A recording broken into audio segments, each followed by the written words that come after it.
Good afternoon everybody and welcome back to the channel. I hope you're doing okay, but before we do, make sure you smash a like on the video. We're going to be talking a little bit about why these three players, if they go, is a huge positive for Leeds United in the long term. But before we do, if you are new around here, you've never seen my face before, I do try to bring out Leeds United content on a daily basis. We'll always try to bring out the best quality of my version of Leeds United surroundings. And as well, I just want to bring out some news.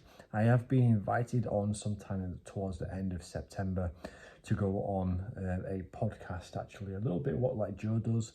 It's with Kate, is with Joe, chatting Leeds, and then I think maybe over a couple of other content creators. I'm so grateful because it's mental to think like these are the types of people I watch on a daily basis.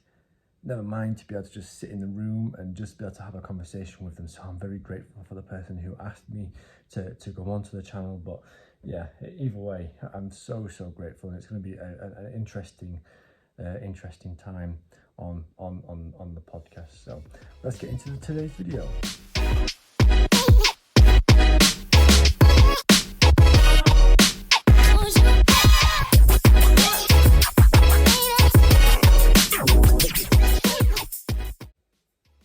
So as you can see on today's title, we're going to go more so into a little bit of the topics. I know the news came out yesterday, but these are more of a pre-recorded video, so there's going to be quite a lot of different types of pre-recorded videos.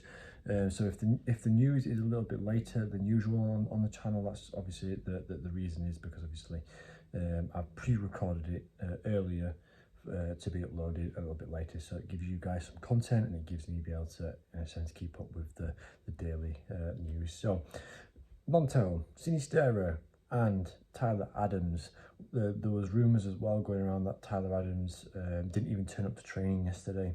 He was more so focused on leaving Leeds United to go to Bournemouth. We all know there was rumours that he'll be going to Bournemouth on a £20 million fee, as Bournemouth had activated the release clause from his contract.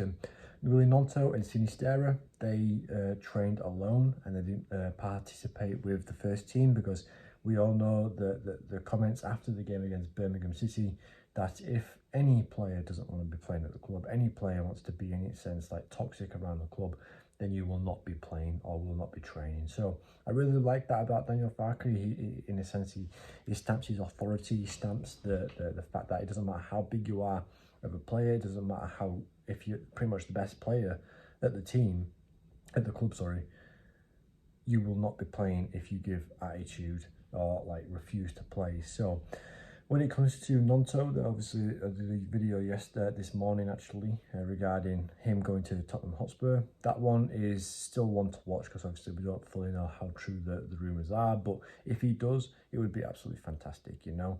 £20 million, £18 million, something like that. I don't know whether Leeds United will be lower in the asking price due to him, in a sense, forcing himself away.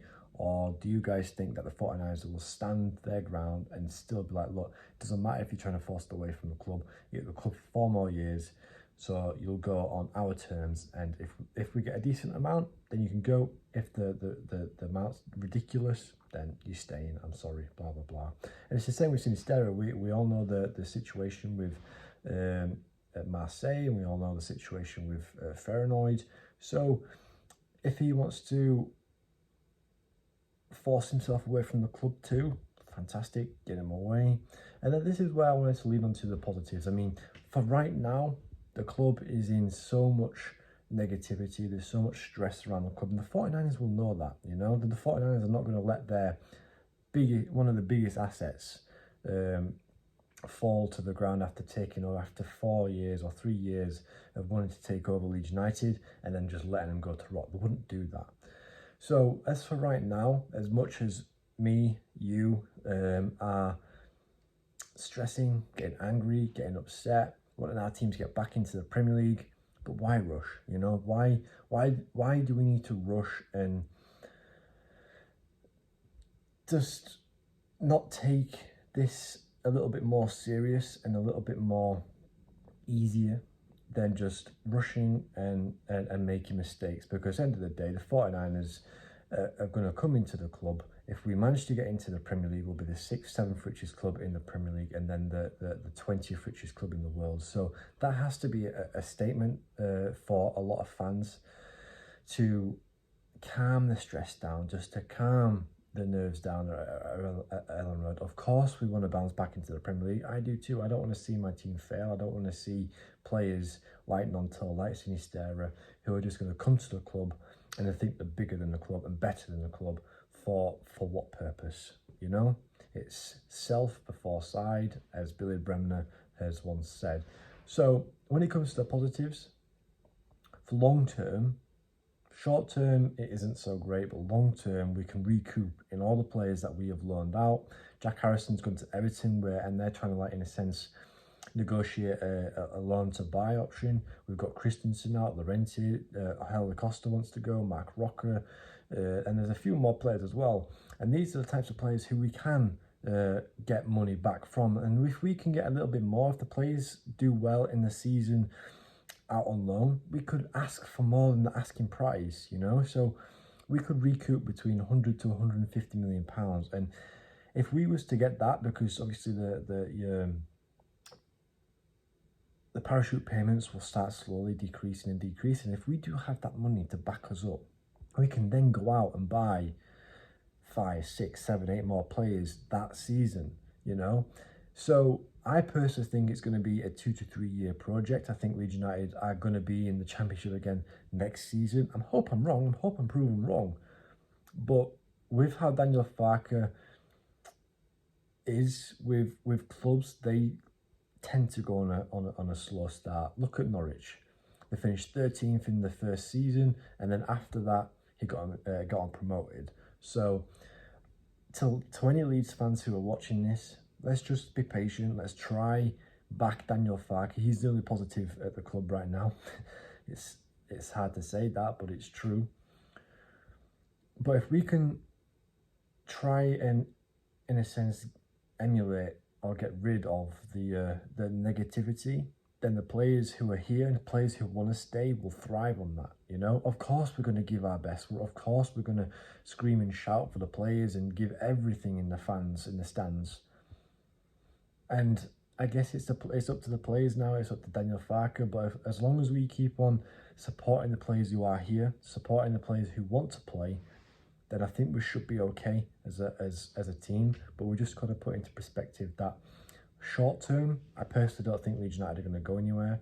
Second season, I think that's when we'll see the bigger picture of things, because we'll have an idea of Daniel Farke. He'll be able to bring in more players. We'll be able to build a bigger project, a bigger system, and bring in and attract other players. And as well, talking about players, if we do get back into the Premier League, think of it like this. Of course, we're angry at everyone who's come to the club and just left. But the players that we did attract, like big players, like we'll say Gnonto, Tyler Adams, Max Vober at the time, these are the types of players like Rafinha that can go on the CV of Leeds United and be like, okay, well, we've managed to attract these types of players before, so we can maybe do it again. And if the 49ers are a bigger enterprise or a bigger asset or a bigger negotiator than Radrizzani or a bigger name than Radrizzani and Victor Orta, surely in the long term we can go out there and bring in bigger players, better academy players.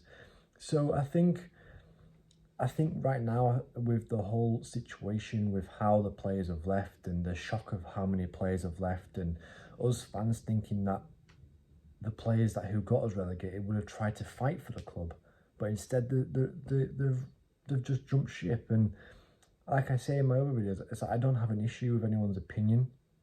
I just think that in the bigger picture, I think we'll be fine, you know. So yeah, I hope this has been a different type of video. I wanted to bring out a little bit more of a positive note, a little bit more of a positive perspective on things. And if you want to class it as a therapy session, then fair play. You can comment down below your opinions about what we've been talking about today. And I hope to, have a discussion with you all about what's happening in the future. So if you are new around here and you've never seen my face before and you'll continue seeing my face, make sure you smash that subscribe button. Turn on the post notifications as well so you never miss a video, and like the channel too. So anyway guys, thank you so much for watching, and I'll see you in the next one.